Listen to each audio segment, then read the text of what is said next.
ప్రభునందు ప్రియులారా, ప్రభునామమున మీకు వందనములు. ఈరోజు దేవుని యొక్క వాక్య ధ్యానము లూకాసు వార్త 16వ అధ్యాయము 11వ వచనము. కాబట్టి మీరు అన్యాయపు సిరి విషయములో నమ్మకముగా ఉండని ఎడల సత్యమైన ధనమును ఎవరు మీ వశము చేయును? దేవుడి ఈ మాటలు దీవించి ఆశీర్వదించునుగాక. గమనించండి ప్రియులారా, నమ్మకత్వము అనేది ఈనాడు అనేకులలో కనిపించుటలేదు. మోసము, అన్యాయము, అపనమ్మకత్వము విస్తృతంగా పెరిగిపోతున్నది. అయితే క్రీస్తును కలిగిన క్రైస్తవుడు ఈ అన్యాయపు లోకములో అన్యాయస్తుల మధ్య నమ్మకస్తుడుగా జీవించాలి.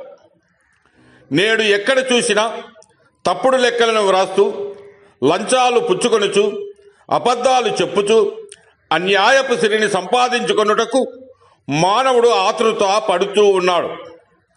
చేతికందిన డబ్బు విషయంలో నమ్మకస్తుడుగా ఉండలేకపోతూ ఉన్నాడు. అందుకే దేవుని గ్రంథము తెలియజేస్తూ ఉన్నది, మీరు అన్యాయపు సిరి విషయంలో నమ్మకముగా ఉండని ఎడల సత్యమైన ధనమును మీరు ఎవరు మీ వశము చేయునని. కనుక ప్రియమైన సహోదరి సహోదరుడా, క్రైస్తవుడు కష్టపడి పనిచేసి సంపాదించిన న్యాయమైన సొమ్మును మాత్రమే ఆశించాలి. దేవునికిచ్చే దశమ భాగములు, కానుకల విషయములోను, పేదలకిచ్చే విషయములోను ధారాళముగా ఉంటాడు. తన సంపాదనను తన కుటుంబ సంరక్షణ కొరకును, దేవుని మహిమ కొరకును వాడుతాడు. మీరు డబ్బు విషయంలో నమ్మకస్తులా లేక పరీక్షించుకొనండి.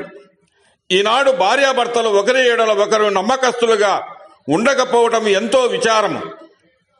భార్యాభర్తల మధ్య అనుమానాలు, అబద్ధాలు ఉన్నప్పుడు ఆ కుటుంబము క్రైస్తవ కుటుంబము అనబడదు.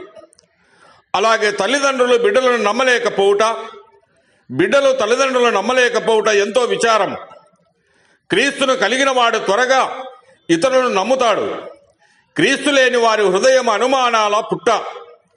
అనేకులు తమ సమయాన్ని నిద్రలోను, వ్యర్థమైన మాటలతోనూ దుర్వినియోగము పరుచుకొనుచూ ఉన్నారు.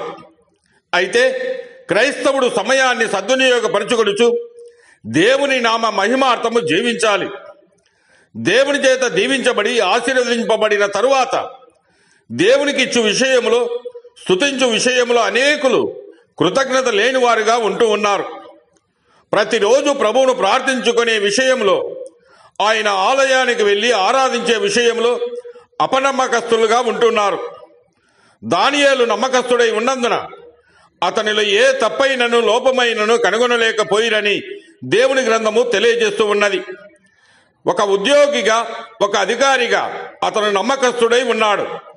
కారణం, అతడు రోజుకు 3 మారు మోకాళ్ళుని ప్రార్థించేవాడుగా ఉన్నాడు. కనుక ప్రియమైన సహోదరి సహోదరుడా, ఒక క్రైస్తవుడుగా నీవు అన్ని విషయములలో నమ్మకస్తుగా ఉండుము. దేవుడు మిమ్మల్ని దీవించి ఆశీర్వదించునుగాక.